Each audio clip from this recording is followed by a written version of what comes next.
नमस्ते दोस्तों, आपका स्वागत है। मैं वीरेंद्र व्यास और आप देख रहे हैं गोल्ड सिल्वर न्यूज, इंडिया का number one jewellery digital media. और दोस्तों, सोने चांदी के भाव में लगातार तेजी जारी है।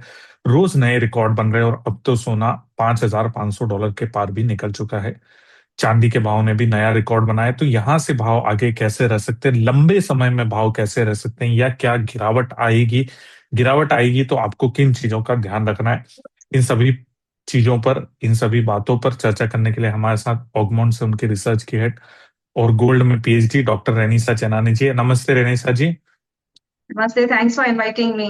देखते हो, आपको क्या लग रहा है, तेजी जारी रहेगी या गिरावट आएगी?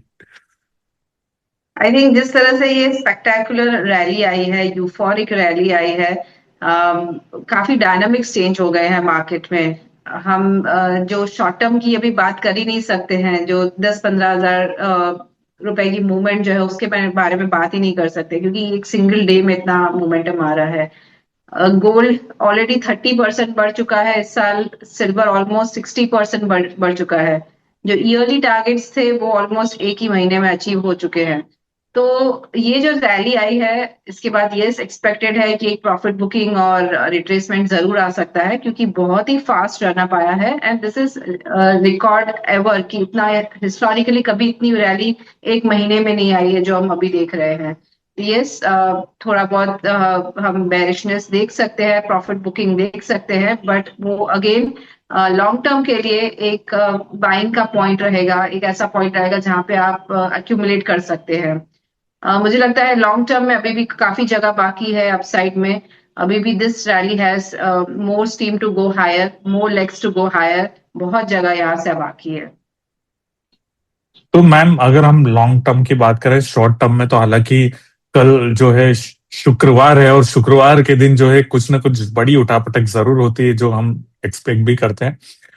तो आपको क्या लग रहा है, लॉन्ग टर्म में जो है मार्केट कैसा बिहेव कर सकता है? क्योंकि जो रन अप है वो पूरे साल भर की तेजी एक ही महीने में आ चुकी है। जी बिल्कुल, क्योंकि ये बहुत ही इम्पोर्टेंट है। अभी तक जिसने गोल्ड सिल्वर बाय नहीं किया, जो या फिर अंडर एलोकेटेड है, जिनके पोर्टफोलियो में इतना गोल्ड सिल्वर नहीं है, वो ये चीज काफी पूछ रहे हैं, क्या अभी हम एंटर हो सकते हैं कि नहीं, क्या ये लेवल्स सस्टेनेबल है कि नहीं। तो ये सस्टेनेबिलिटी का बहुत बड़ा क्वेश्चन मार्क है। आई थिंक अभी जिस मार्केट में हम गुजर रहे हैं, हर मार्केट के तीन फेजेस होते हैं। शुरुआत में इट इज लाइक कि आप एक्यूमुलेशन फेज में होते हो, कि धीरे धीरे गोल्ड एक्यूमुलेट कर रहे हैं लोग। कोई भी एसेट क्लास हो वो एक्यूमुलेट होता है। फिर एक होता है पब्लिक पार्टिसिपेशन फेज, जहां पे बहुत बड़ा यूफोरिया आता है, जो अभी आया है। एंड देन फिर होता है एक मैनिया स्टेज, जहां पर सब अपना बेच बाच कर उसी चीज में लग जाते हैं। तो अभी हम वो मेनिया स्टेज में नहीं आए हैं, अभी हम सेकेंड फेज में है, पब्लिक पार्टिसिपेशन फेज में। और जो ये बुल मार्केट है, ये 2020 से शुरू हो चुका है, जब गोल्ड की प्राइसेस $1,500 थी एंड सिल्वर की प्राइसेस अराउंड $12 थी। तो जनरली कमोडिटीज में जो भी बुल मार्केट होते हैं वो 8 से 10 साल तक मिनिमम चलते हैं। तो ऑलरेडी 6 साल हो चुके हैं इस बुल मार्केट को। अभी हम पब्लिक पार्टिसिपेशन फेज में हैं। गोल्ड $1,500 से देखें तो अभी ऑलमोस्ट 4 गुना हो चुका है। सिल्वर अगर हम $12 से कंपेयर करें तो ऑलमोस्ट 10 गुना हो चुका है। तो सबको यही लगता है क्या अभी और रैली बाकी है? तो आई थिंक यस, जब भी बुल मार्केट आता है कमोडिटीज में, अगर आप हिस्टोरिकल देखेंगे, 50-100 साल की हिस्ट्री, 1970s में या 2000 में पहले भी ये बुल मार्केट्स आ चुके हैं जो 8 से 10 साल तक चले हैं। एंड उसमें हमने देखा है कि प्राइजेस 25 गुना 30 गुना भी बढ़ती है। तो अभी तो काफी जगह बाकी है। गोल्ड सिर्फ 4 गुना बढ़ा है, सिल्वर 10 गुना बढ़ा है, तो अभी भी काफी जगह यहाँ से बाकी है। प्राइजेस यहाँ से डबल भी हो सकती है इनफैक्ट आने वाले 2-3 सालों में। एंड आई थिंक ये जो बुल मार्केट का फेज है, 3 साल एटलीस्ट और चल सकता है, जब तक ट्रम्प पावर में रहेंगे, जब तक अनसर्टिनिटी मार्केट में रहेगी। तो 2028 तक मुझे नहीं लगता कि हम ये मेनिया स्टेज में आएंगे। उसके पहले जो भी होगा, when Trump goes from power, तो ही वो मेनिया स्टेज आएगा। तो एटलीस्ट 2-3 साल अभी भी काफी पॉजिटिव है, अभी भी यहाँ से प्राइजेस डबल हो सकती है। तो जो लॉन्ग टर्म इन्वेस्टर्स हैं अभी भी एंटर हो सकते हैं, स्ट्रैटेजिकली बाय कर सकते हैं, स्टैगर्ड वे में बाय कर सकते हैं, नॉट एट वन प्राइस, धीरे धीरे करके स्टैगर्ड वे में बाय करें तो अभी भी यहाँ से पैसा बन सकता है। थोड़ा टाइम होराइजन लंबा रखे, 5-6 महीने 1 साल का भी ना रखे तो। मैं थोड़ा सा आपको जियोपॉलिटिक्स की तरफ से ले जाऊंगा। आपको क्या लग रहा है कि चूंकि ट्रम्प अभी 3 साल और बाकी है, और जिस हिसाब से इंडिया और यूरोपियन यूनियन की डील हुई है, जिस हिसाब से अमेरिका और यूरोप का जो है आपसी ग्रीनलैंड को लेकर वहां पर बवाल मचा हुआ है, चाइना एक अलग चल रहा है, यूएस चाइना का, तो ये अगले 3 साल में क्या नया वर्ल्ड ऑर्डर सेट होगा वहां पर? क्योंकि लोग, आप अनलिमिटेड टाइम के लिए तो इंतजार नहीं कर सकते आपके कंट्री के लिए। अल्टीमेटली किसी भी कंट्री को अपने बिजनेस के बारे में, अपने लोगों के बारे में, उनके एक्सपोर्टर्स के बारे में भी सोचना ही है। और आप इसको ये नहीं सोच सकते कि चलो 4 साल बाद देखेंगे, 4 साल में पूरी काया पलट हो जाएगी। तो आपको क्या लग रहा है कि ये सारी चीजें अभी धीरे धीरे बदल रही है, डॉलर पे विश्वास कम हो रहा है, लोग कोई नए गुट बन सकते हैं, अलग अलग तरीके से नया कोई फॉर्मेशन सामने आ सकता है, कोई नई करेंसी, जैसे ब्रिक्स करेंसी की बात हो रही, कोई डिजिटल करेंसी जिसमें डॉलर छोड़ के लोग आपस में ट्रेड करें? आपको क्या लग रहा है? बहुत ही अच्छी पॉइंट आपने पॉइंट आउट की है वीरेंद्र जी, क्योंकि जैसे मैं आपको बता रही थी कि ये बुल मार्केट है जो 8 से 10 साल चलेगा। अगर प्रीवियस बुल मार्केट्स के बारे में हम बात करें, 71 से जो 80s में था, उसमें ऑयल क्राइसिस सबसे बड़ा मेन थीम था। सेकंड, फिर जब 2001 से 2011 का जो बुल मार्केट था, उसमें चाइना इंडस्ट्रियल ग्रोथ एक मेन थीम था। और अभी का जो बुल मार्केट है 2020 से जो मैं बोल रही हूँ शुरू हुआ है, इसका मेन थीम जियोपॉलिटिक्स ही है, जियोपॉलिटिकल टेंशंस। क्योंकि पिछले 4-5 सालों से जो हमने देखे हैं टेंशंस बने हुए हैं वर्ल्ड ओवर, तो यस काफी वर्ल्ड में काफी चेंजेस आ रहे हैं। बहुत सारी चीजें जैसे चेंज हो रही है। जो हम पहले लिबरलाइजेशन के थ्रू वर्ल्ड ऑर्डर चल रहा था, अभी हम प्रोटेक्शनिज्म के तरफ मुड़ रहे हैं। एंड जिस तरह से ट्रम्प के टेंशंस सारे कंट्रीज के साथ हैं वर्ल्ड ओवर, चाइना के साथ ऑलरेडी ट्रेड वॉर चल रहा था इतने सालों से, रशिया के साथ उनके ऑलरेडी टेंशन थे because of Russia Ukraine war, Greenland उनको एक्वायर करना है तो इसलिए उनके यूरोपियन कंट्रीज के साथ, यूके के साथ टेंशंस बढ़ चुके हैं। कनाडा पे वो बोल रहे हैं वो टैरिफ्स लगाएंगे। इंडिया के साथ ऑलरेडी उन्होंने टेंशंस बढ़ा लिए हैं, 500% टैरिफ्स लगा दिए। ईरान के साथ ऑलरेडी टेंशंस बढ़ चुके हैं because of Iran Israel war. तो world over it's like US is at war with all countries. And एक ये वर्ल्ड ऑर्डर ऑब्वियसली चेंज हो चुका है क्योंकि वो बहुत ही प्रोटेक्शनिस्ट है। वो नहीं चाहते कि बाकी कंट्रीज में क्या हो रहा है, ही जस्ट वांट्स कि उनके जो प्रॉब्लम्स है वो सॉर्ट आउट हो। एंड टैरिफ्स क्यों लग रहे हैं? क्योंकि यूएस में फिस्कल डेफिसिट बहुत ही ज्यादा है। एंड फिस्कल डेफिसिट को कम करने के लिए जो उनका ये $38 ट्रिलियन का डेट है, उसको सर्विस करने के लिए $1 ट्रिलियन का वो इंटरेस्ट पेमेंट कर रहे हैं। उनके पास इनकम्स इतनी नहीं है गवर्नमेंट के पास जो इनकम टैक्स से आनी चाहिए। तो वो कहाँ से इनकम लाएंगे? वो टैरिफ से ही ला सकते हैं। तो वो डेफिसिट को कम करने के लिए मार्केट में ज्यादा टैरिफ्स ला रहे हैं, उसकी वजह से टेंशंस बढ़ रहे हैं, जियोपॉलिटिकल टेंशंस वर्ल्ड ओवर बहुत बढ़ चुके हैं। तो ये डायनामिक्स बहुत चेंज हो चुके हैं और ये ही मेन थीम है इस बुल मार्केट का। जब तक जियोपॉलिटिकल टेंशंस बने रहेंगे, जब तक ट्रम्प पावर में रहेंगे, जब तक अनसर्टेनिटी रहेगी, ये बुल मार्केट कंटिन्यू रहेगा। एंड गोल्ड एंड सिल्वर जो एक सेफ हेवन माना जाता है, hedge against inflation, hedge against interest rate rise, hedge against crisis, hedge against currency debasement, वो सारे के सारे फैक्टर्स अभी करंटली प्ले आउट हो रहे हैं। इसलिए we are seeing this euphoric valley rally जहां पर सारे फंडामेंटल फैक्टर्स पॉजिटिव हो चुके हैं। कोई भी ऐसी नेगेटिव चीज नहीं है जिसकी वजह से प्राइसेस नीचे आए। तो डिमांड तो इतनी स्ट्रांग है ही, साथ में हम देख रहे हैं सप्लाई कंस्ट्रेंट्स भी आ रहे हैं। काफी प्रॉब्लम्स हमने देखे हैं सिल्वर की मार्केट में जहाँ पे सप्लाई काफी टाइटन टाइटन है। तो ये सारे फैक्टर्स देखते हुए लगता है कि नेक्स्ट 2-3 साल ये रैली अभी भी कंटिन्यू रहेगी। जो भी डिप्स आएंगे, रिट्रेसमेंट आएंगे, प्रॉफिट बुकिंग आएंगे, वो again it would be should be used as a buying opportunity. तो मैम अभी क्या लग रहा है, मतलब आपका क्या टारगेट है सोने के भाव का? क्या मतलब शॉर्ट टर्म या लॉन्ग टर्म में कैसे देख रहे हैं आप?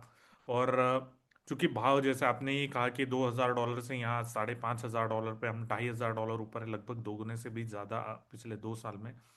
तो अभी आपको क्या लग रहा है? अगले 3 साल कैसे बीतने वाले? आई थिंक अगर हम मीडियम टर्म की बात करें, एटलीस्ट दिस ईयर एंड तक की भी बात करें, तो गोल्ड मुझे लग रहा है कि अभी भी यहाँ से $7,500 तक जा सकता है। एंड अभी भी ये बुल रन कंटिन्यू रहेगा। नेक्स्ट 3 साल का टारगेट मैं इनफैक्ट $10,000 तक भी प्राइजेस को जाते हुए देख रही हूँ। तो इसलिए मैं कह रही हूँ गोल्ड यहाँ से अभी भी डबल हो सकता है। तो every dip should be used as a buying opportunity. जो आप आज सिल्वर की प्राइस देख रहे हैं, जैसे गोल्ड ऑलमोस्ट 2 लाख रुपए आ चुका है, जो सिल्वर की प्राइस 4 लाख रुपए है, बहुत ज्यादा लग रही है। तो नेक्स्ट 2-3 सालों में शायद आप गोल्ड की प्राइस भी यही देखेंगे कि 4 लाख के आसपास ट्रेड होगा। एंड अगर सिल्वर की बात करें, जिस तरह से सप्लाई कंस्ट्रेंट्स बने हुए हैं, जिस तरह से demand from EV, solar and AI data centres लगातार बढ़ रही है, हर साल हम डबल देख रहे हैं कैपेसिटीज इन तीनों सेक्टर्स में। तो मुझे लग रहा है सिल्वर भी एक ऐसा मेटल इमर्ज हुआ है जिसमें और आउट परफॉर्मेंस आ सकता है। इनफैक्ट सिल्वर की प्राइसेस भी मैं यहाँ से $250 तक जाते हुए देख रही हूँ। तो silver prices can also double from here in next 3 years. इस साल का टारगेट मेरा $150 का है। And I think let's see, वो बहुत ही जल्दी शायद अचीव हो जाएगा। तो by this year end silver मैं $150 एक्सपेक्ट कर रही हूँ। एंड इन नेक्स्ट 3 इयर्स मैं $250 तक जाते हुए देख रही हूँ। तो gold and silver prices can double from here. Internationally मैंने जैसे लेवल्स बताए, अगर डोमेस्टिक लेवल्स बताऊं, सिल्वर में मुझे लग रहा है कि प्राइसेस 8 लाख रुपए तक भी जा सकती है in next 3 years. And by this year end मेरा टारगेट 5 लाख का था। लेट्स सी, वो मुझे लगता है बहुत जल्दी अचीवेबल है। सो मैम, इन सब चीजों में जो आम लोग हैं वो क्या करें? जैसे मैं देख भी रहा था, पहले मैंने पूछा भी था, पिछले साल भी ये मैंने पूछा था कि ये जैसे एक गोल्ड बार है, असली नहीं है वैसे ये और एक है आईफोन। तो बहुत सारे लोगों ने पिछले साल आईफोन को चूज किया था, गोल्ड को चूज नहीं किया था या सिल्वर को चूज नहीं किया था। अगर पिछले साल वो ले लेते तो इस बार शायद 3 आईफोन खरीद पाते। जी बिल्कुल। जो आज की जनरेशन है वो पिछले हम 3-4 सालों से देख रहे थे कि गोल्ड में इन्वेस्टमेंट नहीं कर रहे थे। Through physical bars and coins, सबका ज्यादा का रुझान जो था वो डिजिटल गोल्ड, गोल्ड ईटीएफ्स में था। एंड ये काफी न्यू जनरेशन ने बहुत ही छोटे छोटे अमाउंट में बाइंग किया है गोल्ड, बड़े अमाउंट में नहीं कर रहे हैं। आप बिल्कुल सही कर रहे हैं, कह रहे हैं कि वो they don't buy 10 grams gold.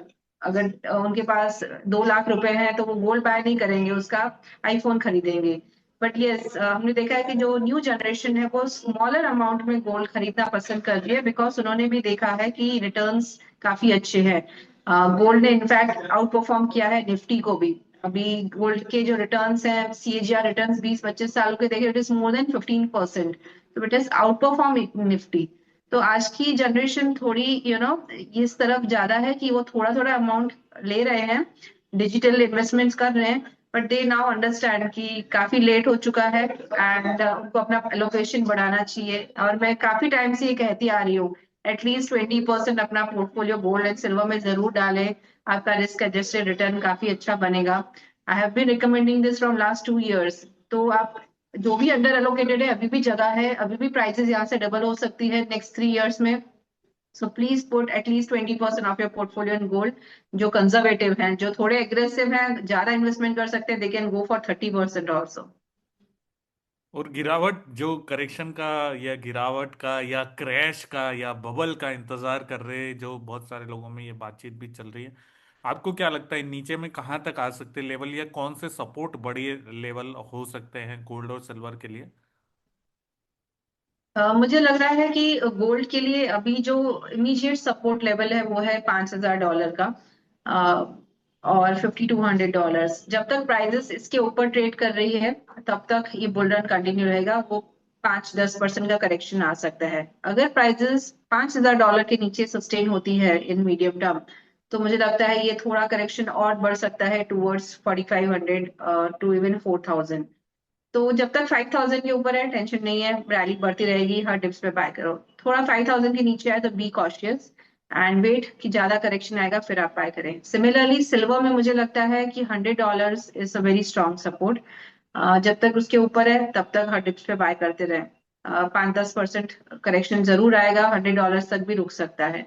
$100 टूटता है तो नेक्स्ट सपोर्ट सीधा बनता है $90 का। सो आई थिंक ये 10% और भी आप गिरावट देख सकते हैं। तो ये आप लेवल्स जो है दिमाग में रखें। तो $103 इनफैक्ट मुझे लग रहा है बहुत इंपॉर्टेंट सपोर्ट है। तो $103 तक जब तक प्राइसेस ऊपर है तब तक बाय और डिप्स का व्यू रखे। 103 टूटता है तो then you can sell and $90 तक का टारगेट रख सकते हैं। Thank you so much Ranisha ji, ये सारी जानकारी देने के लिए। और मैम कोई डिस्क्लेमर देना चाहेंगे आप? हमने जितनी भी बात की आज, this is just for educational purpose, आपको समझाने के लिए कि मार्केट के डायनामिक्स काफी चेंज हो चुके हैं, लॉन्ग टर्म क्या आउटलुक है। आपको कोई भी एडवाइस चाहिए तो अपने फाइनेंशियल एडवाइजर से जरूर सलाह लें नई पोजीशंस बनाने से पहले, बिकॉज मार्केट बहुत ही वॉलेटाइल है। शॉर्ट टर्म ट्रेडिंग के लिए आप अपने फाइनेंशियल एडवाइजर से जरूर सलाह ले सकते हैं। मैंने आपको medium term and long term का आउटलुक दिया है। Thank you. दोस्तों, ये वीडियो हमने जानकारी के पर्पज से ही बनाया। अगर आप कोई भी खरीद बिक्री करते हैं तो अपना वित्तीय सलाहकार की राय लेकर ही काम करिएगा। Thank you so much Ranisha ji. Thank you.